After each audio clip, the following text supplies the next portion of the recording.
Selamat siang, salam sehat dan salam bahagia untuk kita semua. Yang terhormat Kepala SMP Negeri 1 Kluwang, Bapak Muhammad Daud SPD MSI.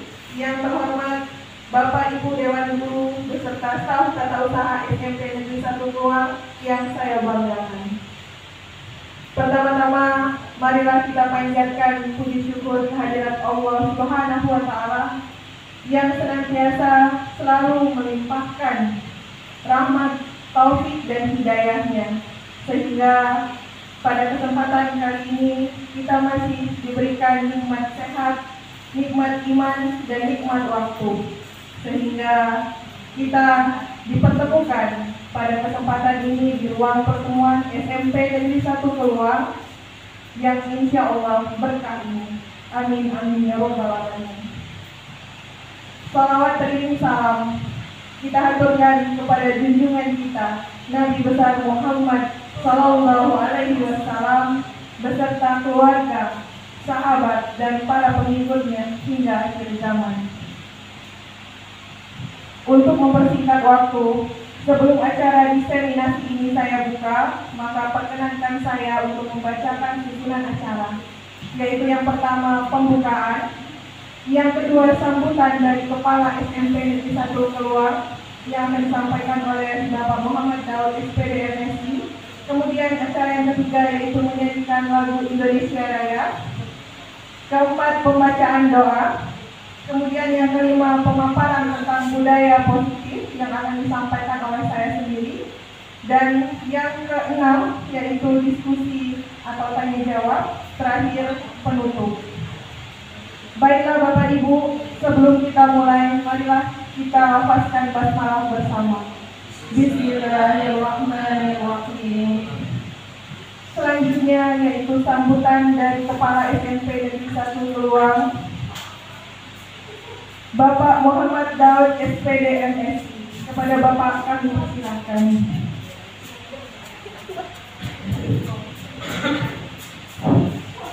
Bismillahirrahmanirrahim. Assalamualaikum warahmatullahi wabarakatuh. Alhamdulillahirabbil alamin.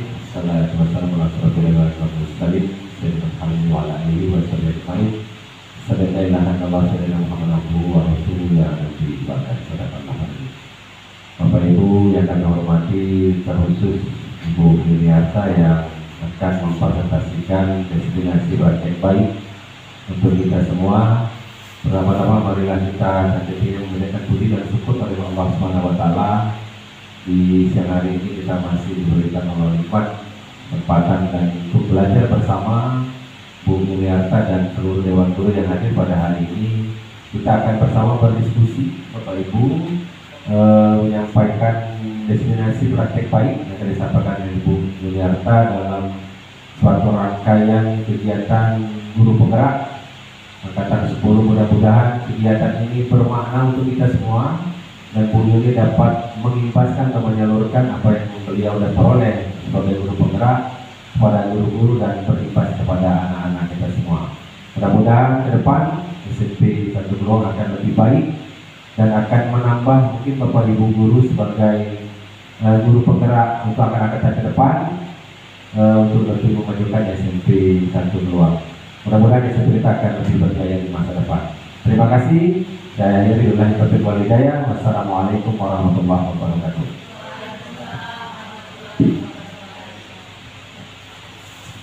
Terima kasih Bapak atas sambutan dan dukungannya selama ini, dan saya juga tidak akan pernah bosan. Bapak Ibu mohon selalu doa, dukungan, saran yang pasti untuk saya, dan yang jelas akan berakhir di bulan Oktober atau November, jadi masih sangat panjang Bapak Ibu, mohon doanya. Acara yang ketiga yaitu menyanyikan lagu Indonesia Raya. Mohon izin kepada Bapak Ibu guru dan staf, kami mohon untuk berdiri.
Bapak Ibu kami persilakan untuk duduk kembali.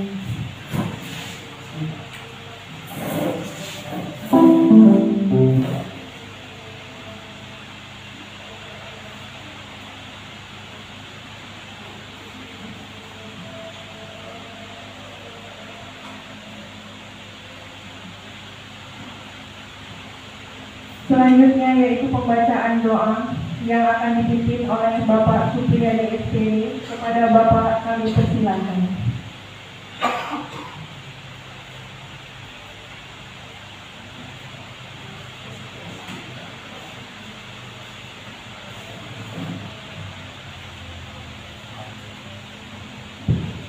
Bismillahirrahmanirrahim. Alhamdulillahirabbil alamin. Allahumma shalli ala sayyidina Muhammad wa ala ali sayyidina Muhammad. Bersahabat Rasulullah ajma'in. Allahumma ighfir lana wa li walidayna wa rahmatna kama rabbayana shaghira. Wa jamil muslimin wal muslimat wal mu'minin wal mu'minat. Allahumma ya Rabb, pada siang hari ini kami berguru-guru SMP Negeri Islam berkumpul di sini dalam rangka diseminasi praktek baik guru penggerak angkatan 10. Mudah-mudahan berjalan dengan lancar hingga selesai pada akhir pada pendidikannya. Amin. Ya Allah ya Rabb, ya Allah Rabb, ya Allah, berdoa kabulkanlah doa kami. Rabbana atina fid dunya hasanah wa fil akhirati hasanah wa qina adzabannar. Subhana rabbika rabbil izzati amma yasifun wa salamun ala mursalin walhamdulillahi rabbil alamin. Walhamdulillah.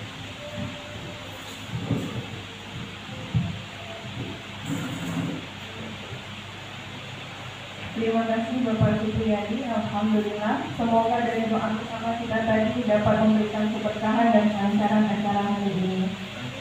Amin amin ya rabbal alamin. Jalan-jalan ke Mangga 2. Tidak lupa membeli pasta. Salam semangat Bapak Ibu semua. Mari kita mulai dengan hati bahagia. Bapak Ibu hebat yang saya sayangi, izinkan saya untuk memulai pemaparan mengenai budaya positif. Menyebarkan pemahaman dan penerapan pengalaman budaya positif yang kebetulan sudah pernah saya praktikkan secara pribadi di awal masuk cuti yang lalu. Perkenalkan, pembimbing kami pada pendidikan guru penggerak angkatan 10 ini Bapak Ibu, fasilitator Bapak Heru Sigit Siswanto dan pengajar praktik Ibu Retna Margayati. Jadi konsep inti budaya positif. Izin Bapak Ibu bahwa konsep inti budaya positif terdapat 8 poin. Yang pertama yaitu perubahan paradigma belajar, yang kedua disiplin positif, ketiga nilai-nilai kebajikan, keempat kebutuhan dasar manusia, kemudian yang kelima motivasi perilaku manusia, keenam posisi kontrol guru, dan yang ketujuh keyakinan kelas, dan terakhir segitiga restitusi. Saya rasa Bapak Ibu tidak asing lagi dengan bahasa-bahasa tersebut, terutama untuk yang sudah menyelesaikan topik di latihan mandiri PMM-nya, ya, terutama usia, BPS tadi, Bu Ros. Berikutnya, apa itu pembelajaran dengan paradigma baru? Pembelajaran paradigma dengan paradigma baru merupakan pembelajaran yang dirancang berdasarkan prinsip pembelajaran berdiferensiasi, sehingga para peserta didik belajar sesuai kebutuhannya berdasarkan tahap perkembangan sesuai teori psikologi modern untuk mewujudkan profil pelajar Pancasila.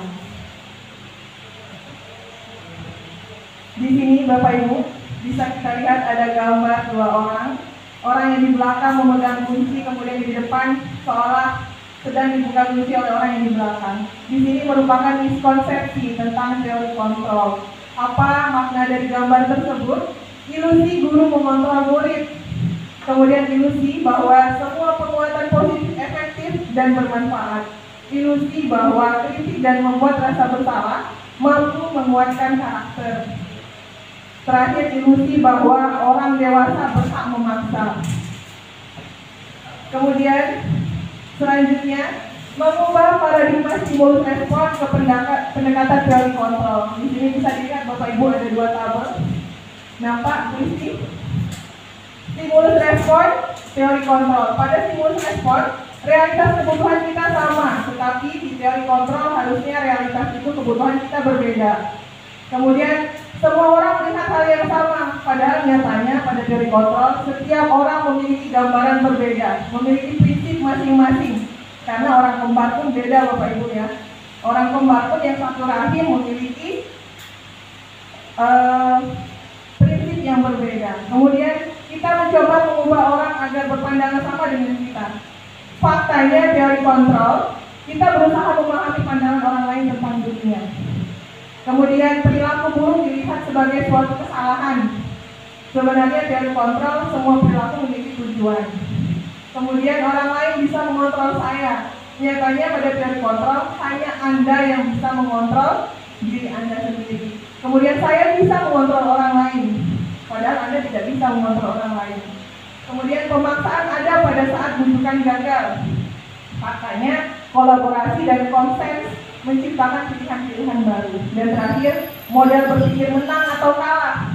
Yang seharusnya model berpikir itu menang, karena tidak ada pihak yang dirugikan. Kemudian berikutnya, disiplin positif. Tidak asing lagi untuk kita Bapak Ibu, disiplin positif, terutama yang guru piket, ya disiplin. Disiplin berasal dari kata disiplina, yang artinya belajar. Disiplin mengacu pada disiplin diri yang memiliki tanggung jawab terhadap apa yang dilakukan berdasarkan nilai-nilai yang diyakini. Di sini yang digarisbawahi adalah nilai-nilai yang diyakini Bapak Ibu. Kemudian disiplin positif merupakan salah satu cara penerapan disiplin yang bertujuan untuk menumbuhkan kesadaran serta memberdayakan peserta didik tanpa reward. Jadi reward itu sebenarnya tidak dianjurkan Bapak Ibu, terkecuali reward itu menyeluruh. Menyeluruh maksudnya di sini adalah jika siswa itu di kelas ada 25, maka dianjurkan reward itu diberikan untuk 25 siswa dengan karakter pribadi mereka masing-masing. Saya juga baru tahu nih Bapak Ibu, pada modul 1.4 guru penggerak ternyata itu tidak dianjurkan, sedangkan saya sebelumnya selalu melakukan itu. Jadi terkadang pada saat pembagian rapor kita terpacu atau fokus pada yang juara 1 sampai 10 besar, dan ternyata itu tidak dianjurkan. Tetapi ini digarisbawahi bahwa Bapak Ibu tidak ada yang salah dan tidak ada yang benar. Kembali ke prinsip masing-masing. Di sini tidak ada salah atau benar, tetapi dianjurkan. Untuk apa? Untuk mendapatkan hasil yang tidak diskriminasi. Jadi mungkin siswa yang mungkin nilainya rendah tidak merasa dikucilkan. Begitu Bapak Ibu. Jadi sebagai pendidik, tujuan kita adalah menciptakan peserta didik yang memiliki disiplin diri, sehingga mereka berperilaku mengacu kepada nilai-nilai kebajikan. Kebajikan universal maksudnya, dan memiliki motivasi intrinsik. Motivasi intrinsik di sini dimaksud adalah motivasi yang muncul karena diri sendiri, bukan karena misal biasanya kalau siswa kelas 7 pelajaran Bu Yuni masukin baju. Begitu biasanya dengan kejadian yang pernah saya alami, itu merupakan motivasi intrinsik. Kemudian selanjutnya nilai-nilai kebajikan. Nah ini Bapak Ibu, mohon izin, nilai yang disepakati bersama, lepas dari suku bangsa, agama, bahasa maupun latar belakang.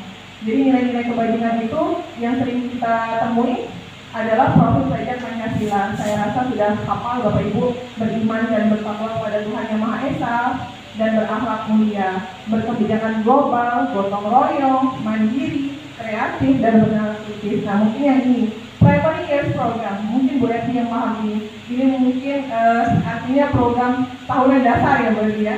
Ini merupakan target capaian dari sekolah dasar, yaitu toleransi, rasa hormat, integritas, mandiri, menghargai, antusias, empati, keingintahuan, kreativitas, kerjasama, percaya diri, dan komitmen. Dan yang terakhir ada keterampilan hidup atau life skill. Dapat dipercaya, lurus hati, pendengar yang aktif, tidak merendahkan orang lain, dan memberikan yang terbaik dari diri. Yang berikutnya, kebutuhan dasar manusia. Mohon izin Bapak Ibu, jadi teori-teori ini yang kami dapatkan dari modul guru penggerak, jadi bukan dari Yuni pribadi. Inilah yang kami dapat dari belajar bersama fasilitator, pengajar praktik dan instruktur. Ini semua materi ini berkesinambungan, jadi berurutan tahapannya. Nanti dibalas nanti pada saat penerapan restitusi. Kembali ke sini Bapak Ibu, kebutuhan dasar manusia. Kebutuhan dasar manusia itu apa? Selama ini kita tahu kebutuhan manusia mungkin makan, kemudian apa? Uang. Tapi ternyata ini Bapak Ibu, kebutuhan dasar manusia itu segala sesuatu yang kita lakukan untuk mendapatkan apa yang kita inginkan. Seluruh tindakan yang kita lakukan memiliki tujuan tertentu, dan semua usaha terbaik yang kita lakukan adalah dalam rangka agar kebutuhan dasar kita terpenuhi dengan baik. Nah, ini 5 kebutuhan dasar manusia. Ini adalah faktor-faktor pendukung terbentuknya karakter murid-murid kita, termasuk kita sebagai pendidik. Yang pertama, bertahan hidup. Apa saja di sini bertahan hidup? Ada makanan, pakaian, tempat tinggal, keamanan, kesehatan. Dan yang kedua, ada kasih sayang dan rasa diterima. Rasa diterima di sini maksudnya dipedulikan, berbagi, kerjasama, menjadi bagian dalam kelompok. Kemudian ada penguasaan. Penguasaan di sini maksudnya harga diri, keinginan untuk dianggap, memimpin, berprestasi, diakui, dan didengar. Kemudian ada kebebasan. Kebebasan di sini maksudnya mandiri, memiliki pilihan, mencoba hal baru, mampu mengendalikan arah dirinya. Dan yang terakhir, kesenangan. Nah, jadi di sini dari 5 kebutuhan dasar manusia itu yang terakhir ada kesenangan, Bapak Ibu. Iya, jadi kalau tidak senang, biasanya ada hal-hal yang mungkin kurang positif yang terjadi. Jadi kesenangan itu maksudnya bermain, humor, antusias, dan tertawa. Nah, kira-kira 5 kebutuhan dasar manusia ini sudah terpenuhi belum Bapak Ibu untuk murid-murid kita? Yang selanjutnya, nah, ini motivasi perilaku manusia. Jadi ini faktor-faktor kejadian yang terjadi pada murid-murid. Biasanya yang pertama untuk menghindari ketidaknyamanan atau hukuman. Contohnya yang bagaimana? Mungkin itu tadi yang saya contohkan.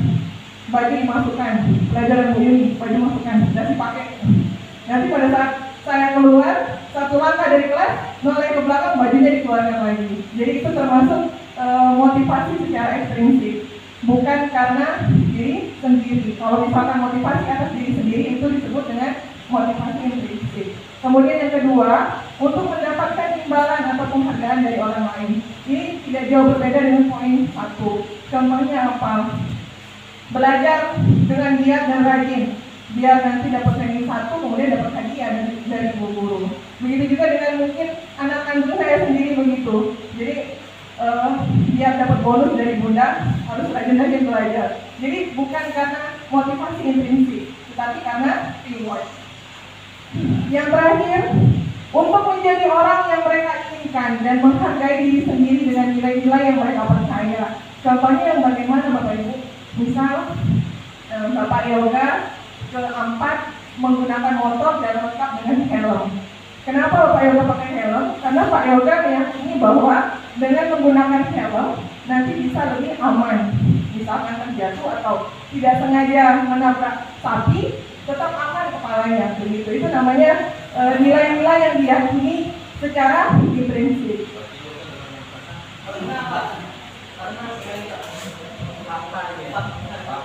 Selanjutnya, nah di sini, Bapak Ibu, di sini bisa kita lihat ada 3 tabel. Di sini membedakan apa itu hukuman, apa itu konsekuensi, dan apa itu restitusi. Nah di sini sengaja saya buat agar tidak lebih mudah dipahami bahwa hukuman itu ciri-cirinya tidak terencana atau tiba-tiba. Kemudian murid tidak tahu apa yang akan terjadi atau tidak dilibatkan. Contohnya datang terlambat. Saya juga pernah waktu itu saya membicarakan diri saya sendiri. Siswa datang terlambat, ayo berhenti sini.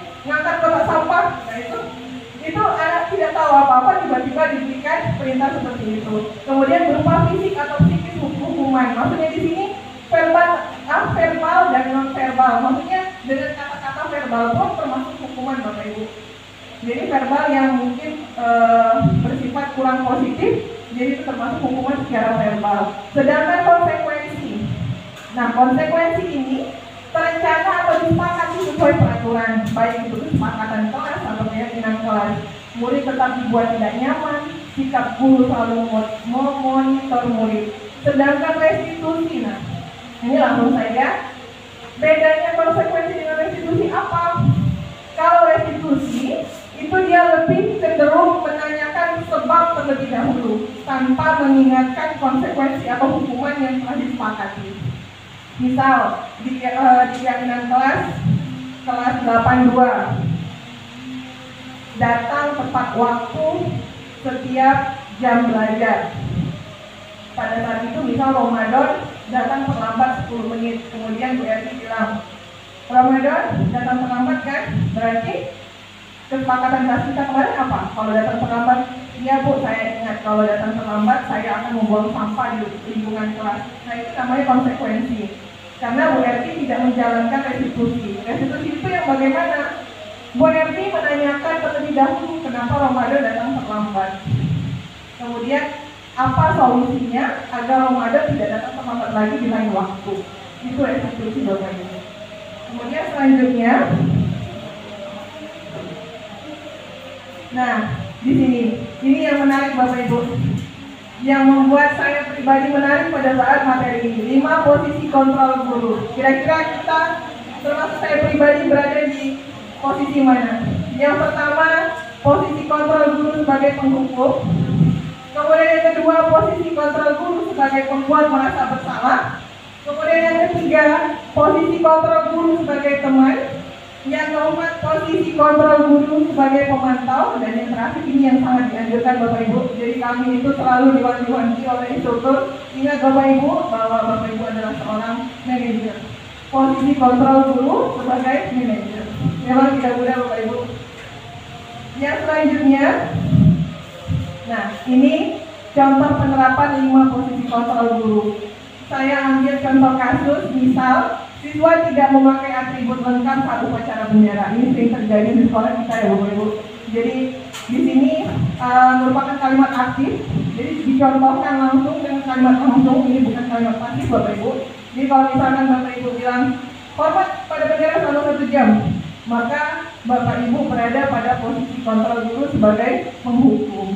Sedangkan jika Bapak Ibu bilang berapa kali Ibu harus memberitahu kamu selalu saja mengecewakan Ibu, berarti Bapak Ibu berada pada posisi kontrol sebagai pembuat merasa bersalah. Tapi jika Bapak Ibu berkata, apakah kamu tahu kesalahanmu? Kira-kira bagaimana kamu memperbaiki kesalahanmu? Berarti Bapak Ibu berada pada posisi kontrol guru sebagai manajer. Jadi yang dimaksud dengan posisi kontrol guru sebagai manajer itu adalah berhubungan dengan penerapan segitiga restitusi Bapak Ibu. Selanjutnya, nah di sini saya contohkan beberapa kalimat. Izin Bapak Ibu, jika saya berkata saya kecewa sekali dengan kamu, posisi kontrol apakah saya? Ya benar, luar biasa. Ini merupakan posisi kontrol guru sebagai pembuat merasa bersalah. Terima kasih Ibu. Kemudian selanjutnya, di sini ada kalimat kamu tidak pernah benar melakukannya. Berarti saya berada pada posisi kontrol apa Pak Supri?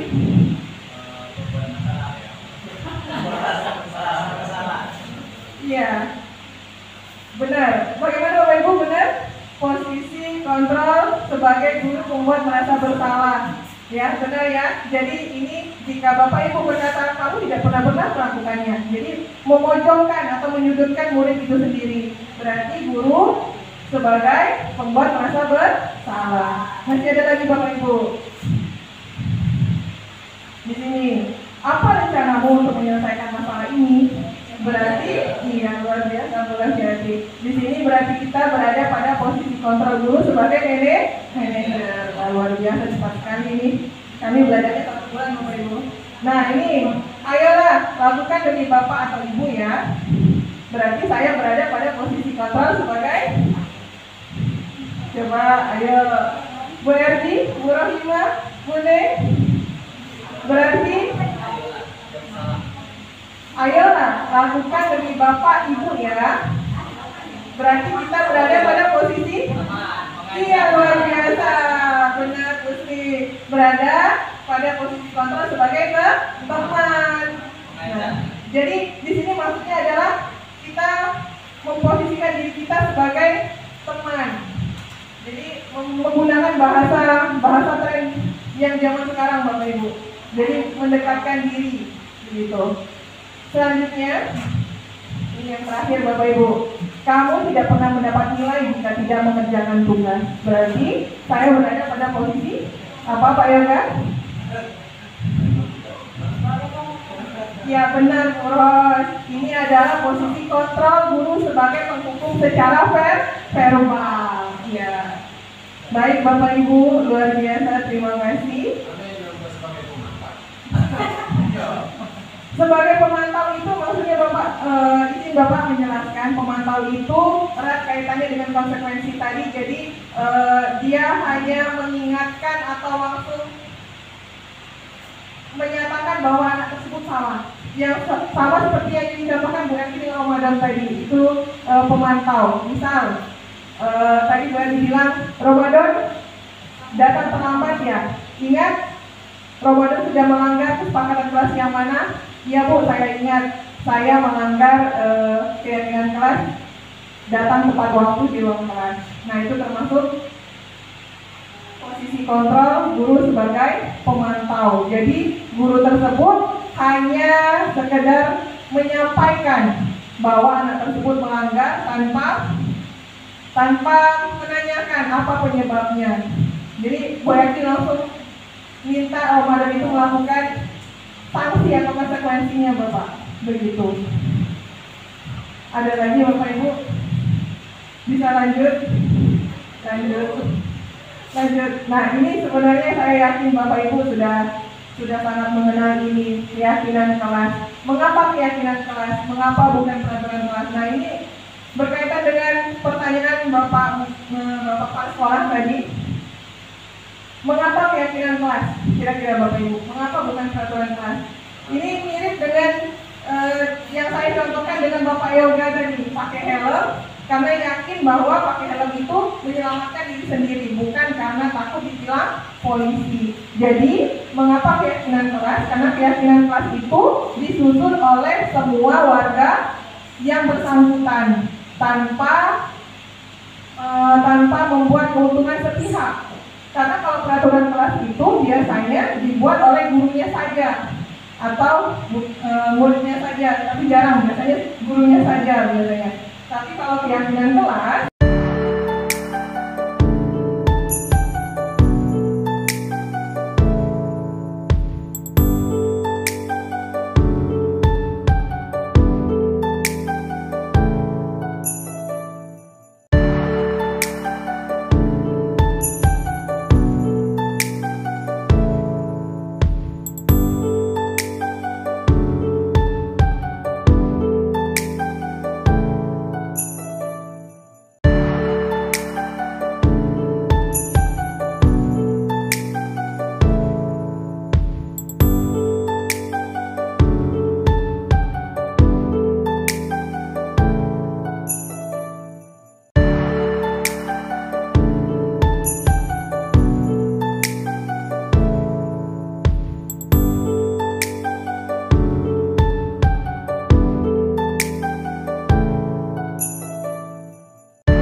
untuk 2 atau 3 penanya pertama, Bapak Ibu. Silakan Bapak Ibu.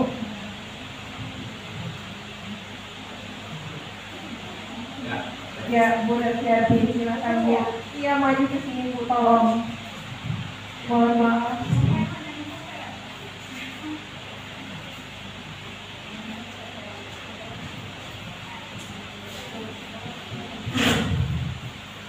Terima kasih. Assalamualaikum warahmatullahi wabarakatuh.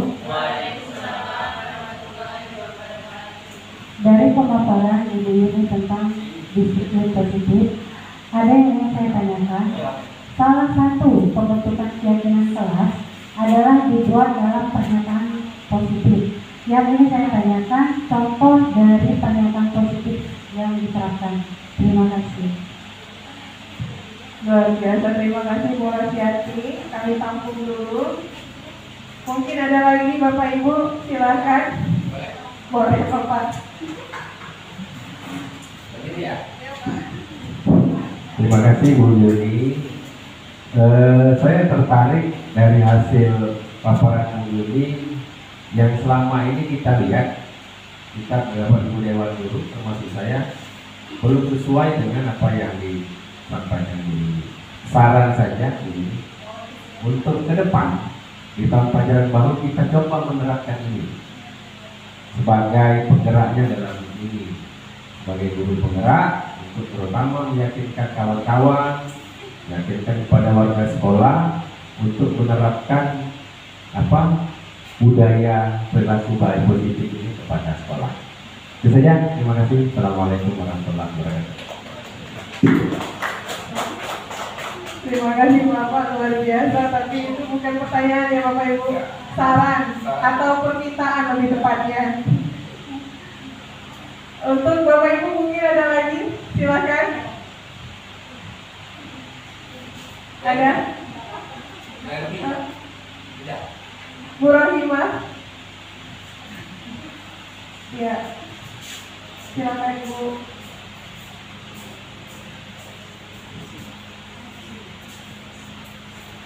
Bismillahirrahmanirrahim. Assalamualaikum warahmatullahi wabarakatuh. Saya sedikit tertarik tentang yang restitusi tadi dunia. Setiap belajar itu kadang ada saja sesuatu yang bikin kesalahan. Nah, jadi yang ingin saya tanyakan, bagaimana jika sudah dilaksanakan penerapan restitusi, tetapi tidak menunjukkan hasil positif dan berdampak pada murid, apa yang harus dilakukan? Terima kasih. Luar biasa pertanyaannya Bu Rohimah, terima kasih. Baik, terima kasih untuk Bu Rosyati, Bu Rohimah, terutama Bapak Kepala Sekolah yang telah memberikan saran dan permintaan tadi. Saya akan mencoba menjawab melalui cerita praktik baik yang pernah saya alami Bapak Ibu. Jika nanti ada yang ingin menambahkan atau merefleksi, dengan senang hati kami persilahkan. Pertanyaan pertama dari Bu Rosyati, salah satu pembentukan keyakinan kelas dibuat dengan pernyataan positif. Bagaimana contohnya? Begitu ya Ibu. Jadi tadi bisa kita lihat langkah-langkah dari penyusunan keyakinan kelas, Bapak Ibu, mohon izin. Tadi di poin ketiga dan keempat, bahwa keyakinan kelas tersebut dihindari menggunakan kalimat yang kurang positif. Contohnya, jangan buang sampah sembarangan. Nah, kata-kata jangan tadi kita ganti dengan kalimat buanglah sampah pada tempatnya. Ya, jadi kalimat ajakan, bukan larangan. Contohnya lagi, jangan pakai seragam yang tidak rapi, atau masukkan bajumu, pakai dasi. Itu saya sendiri Bapak Ibu. Mohon maaf, sebelum belajar ini saya masih seperti itu. Terkadang saya sering malu dengan diri sendiri. Ternyata masih banyak kurangnya Bapak. Saya sendiri masih banyak kurangnya. Jadi alhamdulillah banyak ilmu juga di sini. Jadi kalimat yang lebih dianjurkan dalam keyakinan kelas, kalau untuk masalah kerapian, misal menggunakan atribut dengan rapi sesuai jadwal. Begitu mungkin Bapak Ibu. Mungkin ada lagi yang mau menambahkan Bapak Ibu untuk pertanyaan Bu Ros. Jadi intinya untuk kalimat keyakinan kelas dihindari menggunakan kalimat yang negatif. Oh Bapak Yoga, silakan Pak. Nambah apa? Oh, nambah contohnya. Saya itu Pak, yang pendek di depan. Mana kan yang bumi di depan Pak. Yang bumi di depan. Iya benar. Betul ya? Hidupnya. Iya Bu. Iya. Yang pendek depan tuh, yang bagusnya yang bumi di depan. Ya kan? Iya. Iya benar. Luar biasa Bapak Yoga. Ya benar. Tepuk tangan Bapak Yoga, Bapak Ibu. Bukan yang pertumbuhan yang lambat di depan. Itu pembulian Bapak. Bapak tidak boleh, itu pembulian fisik. Ya. Izin Bapak, pertanyaan yang kedua dari Bu Rohima. Bagaimana jika sudah dilaksanakan penerapan segitiga restitusi tetapi tidak berdampak kepada murid? Begitu Bapak Ibu, pertanyaan Bu Rohima. Jadi penerapan segitiga restitusi ini tidak memberikan jaminan untuk berhasil Bapak Ibu. Mohon izin dengan berhati saya ingatkan bahwa penerapan segitiga restitusi tidak menjamin akan berhasil atau merubah siswa yang mungkin belum paham cita-citanya apa, tujuan hidupnya apa, langsung berubah, tidak. Tetapi dengan penerapan segitiga restitusi di sini diharapkan mampu memotivasi secara intrinsik sehingga terbentuk karakter siswa sesuai dengan profil belajar Pancasila. Jadi kita hanya mampu mendorong atau memotivasi. Jadi tidak menjamin Bapak Ibu. Jadi jangan nanti Bapak izin, saya mau ada guru ini sudah jadi guru penggerak, anak-anak masih banyak. Nah, itu mohon izin Bapak, bukan kendali saya pribadi, tetapi kami akan berusaha begitu Bapak Ibu. Jadi tidak ada jaminan, tetapi ada lagi di sini yang menarik Bapak Ibu. Kemarin pada saat belajar dengan instruktur, ada guru yang bertanya, apakah tahapan segitiga restitusi itu harus dijalankan tiga-tiganya? Nah, itu yang menarik Bapak Ibu. Karena ada beberapa guru itu yang merasa saya tidak perlu melakukan tahapan yang pertama, langsung aja yang kedua, ngapain gitu. Tidak ada yang salah, tidak ada yang benar, dan tidak ada keharusan, tetapi dianjurkan tetap melakukan ketiga-tiganya. Tetapi jika Bapak Ibu nyamannya tidak melakukan salah satu atau loncat dari tahapan pertama, menanyakan identitas langsung ke menanyakan keyakinan, boleh-boleh saja, tidak ada benar, tidak ada salah Bapak Ibu. Demikian. Bagaimana Bapak Ibu? Cukup? Cukup boleh Mas? Boleh hati? Baik. Akhirnya kita berada di penghujung acara. Untuk yang terakhir acara yaitu penutupan. Sebelum kita tutup bersama, saya selaku pembawa acara sekaligus pengisi materi, mohon maaf yang sebesar-besarnya apabila ada tutur kata saya yang tidak berkenan pada Bapak Ibu guru. Sekian, mari kita tutup acara ini dengan membaca hamdalah. Alhamdulillah. Pak Yoga pergi mengaji. Pulang-pulang membawa bingkisan. Saya akhiri diseminasi ini. Semoga acaranya berkesan. Wassalamualaikum warahmatullahi wabarakatuh. Ini Bapak Ibu, terakhir kita sebelum pulang kita foto-foto dulu sekali dua kali sembari menyusun posisi masing-masing. Sekali lagi saya pribadi, Yuni Arta, mengucapkan terima kasih dan mohon maaf Bapak Ibu akan selalu direpotkan.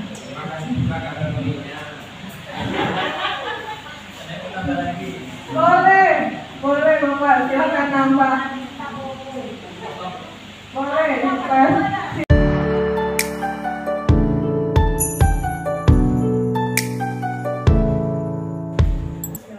Assalamualaikum warahmatullahi wabarakatuh. Waalaikumsalam warahmatullahi wabarakatuh. Apa kabarnya hari ini? Baik, Ibu.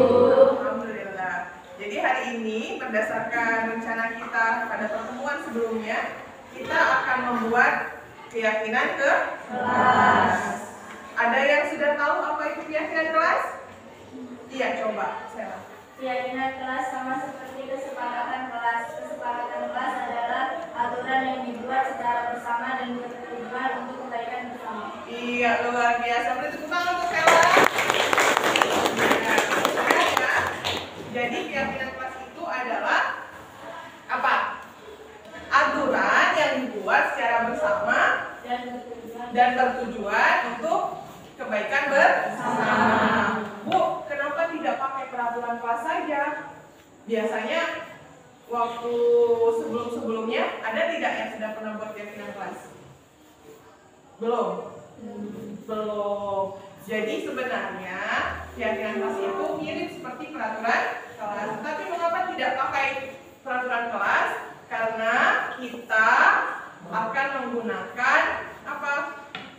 Proses yang sedikit berbeda. Kalau peraturan kelas biasanya kalian tidak dilibatkan, ya, tetapi bertujuan untuk hal yang baik juga. Jadi bedanya peraturan kelas dengan keyakinan kelas atau kesepakatan kelas itu adalah yang pertama dibuat secara bersama. Kemudian keyakinan kelas kita hindari menggunakan kalimat-kalimat yang kurang positif. Contohnya yang bagaimana, Bu? Biasanya kalian suka lihat ya aturan-aturan itu, jangan buang sampah sembarangan. Benar tidak, Rizky? Iya. Iya, benar. Jadi kalau di keyakinan kelas kita tidak menggunakan kata jangan, dilarang, tidak boleh. Tetapi kalau misalkan jangan buang sampah sembarangan, pada keyakinan kelas kita ubah. Bagaimana jadinya? Kata jangan diganti menjadi kalimat buanglah sampah pada tempatnya. Kira-kira ada contoh yang lain tidak? Ada? Ada. Apa, Rizky?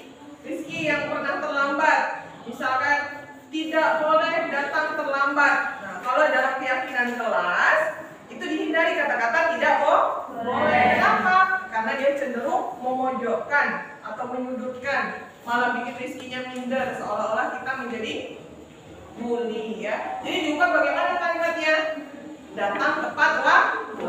Atau misalkan boleh dikerucutkan lagi. Jadi apa kalau datang tepat waktu itu? Berarti harus apa? Disiplin.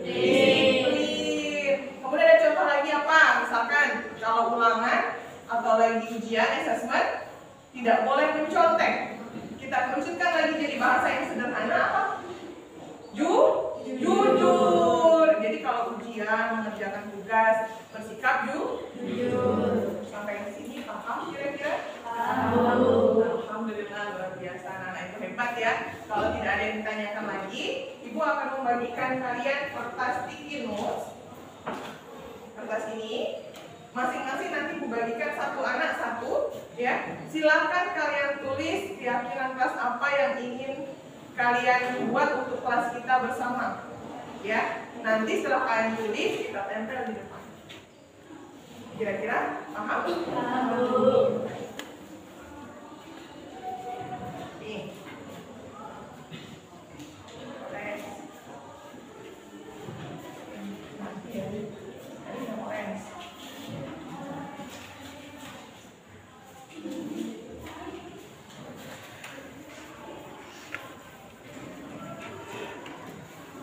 Silakan ditulis ya. Ingat, tidak menggunakan kalimat yang kurang positif. Jadi gunakan kalimat yang baik, ya. Misal apa? Bertanggung jawab. Tadi disiplin sudah disebut ya. Yuk, silakan. Jangan orang mau warna apa? Hijau? Boleh. Aisyah mau warna apa? Oh, pink, boleh.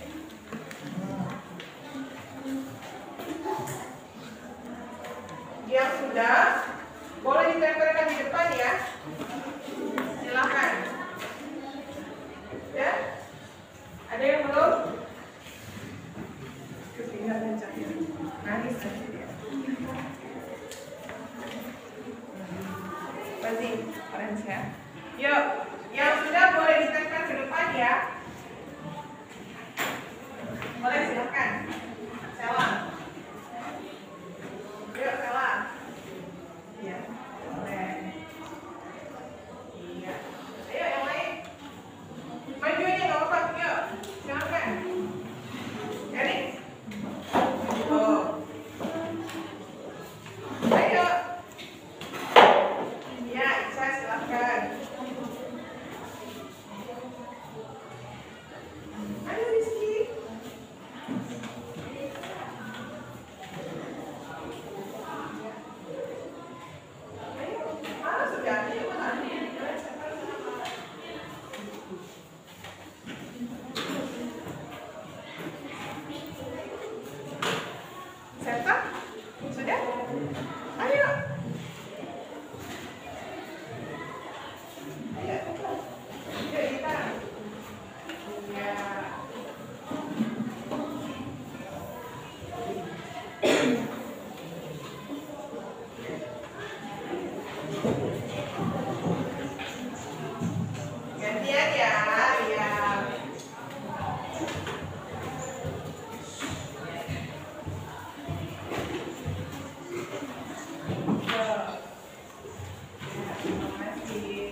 Sudah. Sekarang coba kita lihat di sini. Ibu bacakan ya. Ya, Bu. Tulisan kalian di sini keyakinan kelas 74 ada yang menulis bertanggung jawab dengan piket kelas. Wah, luar biasa siapa yang nulis ini. Buang sampah pada tempatnya, datang tepat waktu, disiplin, bertanggung jawab. Wah, luar biasa ya. Kemudian di sini belajar yang giat. Nah, sekarang ya, dari sekian keyakinan kelas, dari sekian banyak keyakinan kelas yang sudah kita buat di sini, yang sudah kalian buat di sini, kita akan kerucutkan menjadi beberapa, ya, menjadi beberapa keyakinan ke kelas. Jadi nanti yang sama kita kelompokkan jadi satu, ya, paham ya? Jadi kita lihat di sini bertanggung jawab, jujur, kemudian nih ada yang kebalik nih, apa ini? Jaga kebersihan. Berarti yang sama Ibu buang ya.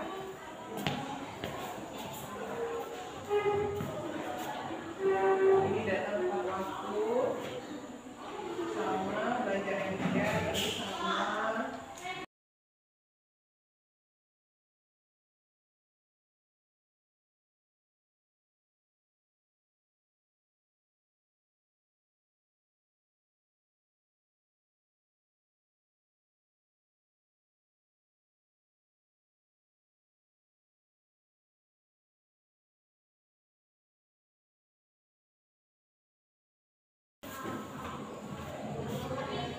Ya, luar biasa dari sekian banyak kesepakatan keyakinan kelas yang sudah kalian buat tadi, kita kerucutkan menjadi 5 kesepakatan, yaitu ada disiplin, kemudian bertanggung jawab, kemudian ada saling menghormati, mandiri, dan yang terakhir menjaga kebersihan. Nah, berdasarkan keyakinan atau kesepakatan yang sudah kalian buat, bersediakah kalian membuat pernyataan bahwa kalian akan memenuhi kesepakatan atau keyakinan yang sudah kita buat bersama? Bersedia? Bersedia tidak? Iya. Berarti kalau bersedia, nanti ibu akan panggil kalian satu persatu ke depan untuk menandatangani bahwa kalian bersedia untuk apa? Untuk menjalankan kesepakatan atau keyakinan ke kelas. Paham anak-anak? Ya, baik.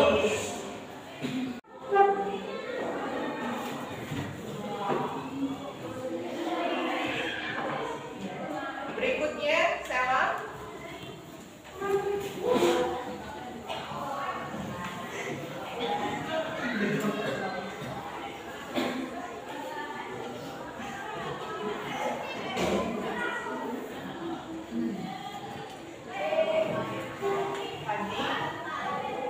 Padri?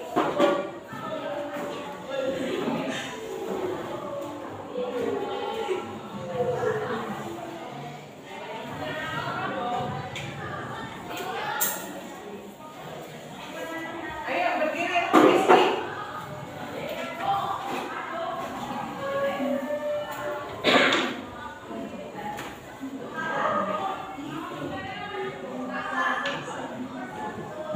Ya, sekarang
Bagaimana perasaan Sela saat membuat keyakinan kelas? Sangat senang, Bu.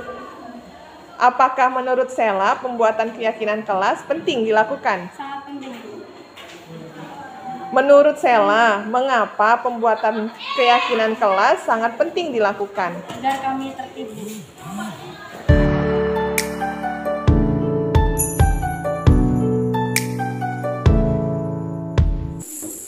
Suci, tadi Ibu dapat laporan dari guru piket, Suci datang terlambat ya, jadi nggak ikut apel. Iya, Bu, saya datang terlambat. Kenapa terlambat? Saya bangun kesiangan karena semalaman tidur larut malam, jadi saya terlambat untuk berangkat ke sekolah, Bu. Oh begitu, ya wajarlah kalau Suci datang terlambat. Lalu, apa yang membuat Suci tidur larut malam? Saya belajar untuk ulangan harian bahasa Indonesia, Bu. Jadi saya tidak sadar kalau sudah pukul 2 malam. Oh begitu. Mengapa kamu berbuat seperti itu? Karena materinya banyak, Bu, dan saya hanya mengulangi pelajarannya semalam. Oh begitu. Ya wajarlah kalau kamu datang terlambat. Sekarang coba kita pikirkan, tindakan kamu datang terlambat ke sekolah itu apakah sesuai dengan keyakinan kelas kita? Tidak, Bu.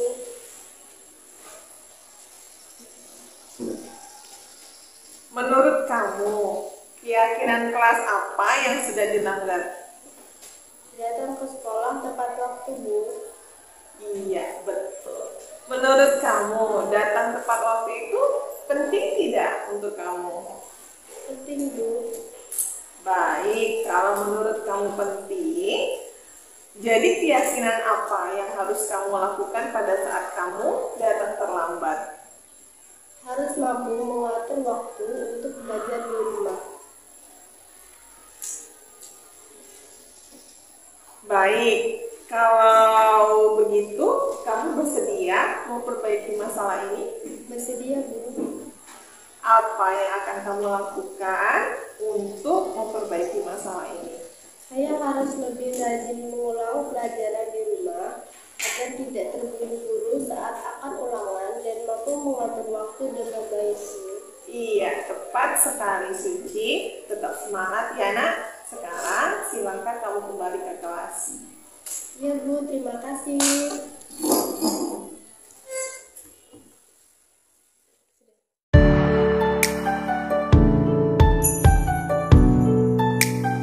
Assalamualaikum warahmatullahi wabarakatuh. Nama saya Suci Ayu Lestari dari kelas 72. Saya senang sekali diajak berdiskusi dengan Ibu Yuni agar dapat mengatur waktu dan belajar dengan baik agar tidak begadang lagi saat belajar. Untuk mempersiapkan ulangan harian, saya harus membuat agenda harian dengan rapi dan menarik. Alfa, sudah 3 kali ya nak tidak mengumpulkan tugas matematika. Iya, Bu. Kenapa tidak mengumpulkan? Saya masih belum paham untuk mengerjakan PR-nya, Bu. Oh begitu. Ya wajarlah kalau kamu tidak mengumpulkan PR. Lalu, apa yang membuat kamu belum paham? Saya tidak begitu menyukai pelajaran matematika, Bu. Jadi saya tidak pernah serius mendengarkan Ibu saat menjelaskan di kelas, Bu. Oh begitu.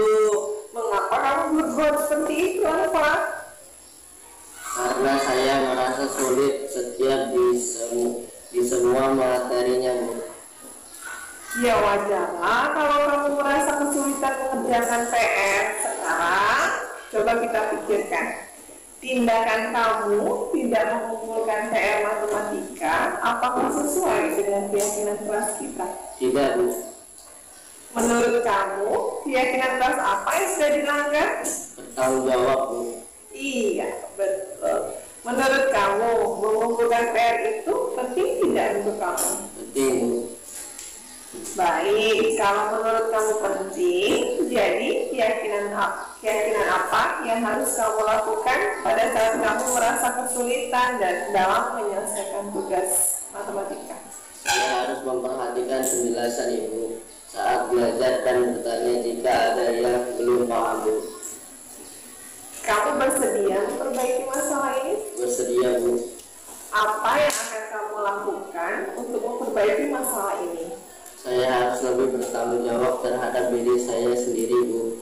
Dengan begitu, saya akan sadar bahwa salah satu tujuan saya ke sekolah adalah mendapatkan ilmu dan mampu menggapai cita-cita saya. Iya, tepat sekali tindakan kamu, Arfa. Tetap semangat ya. Sekarang silakan kembali ke kelas. Terima kasih, Bu.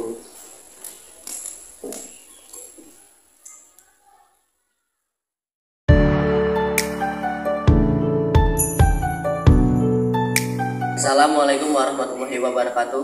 Nama saya Arfa dari kelas 72. Setelah berdiskusi dengan Ibu Yuni, sekarang saya menjadi paham bahwa matematika itu adalah tidak sulit dan saya pasti mampu menyelesaikan tugas jika saya mau berusaha. Terima kasih Bu Yuni, semoga kami dapat menjadi siswa membanggakan untuk orang tua dan guru kami.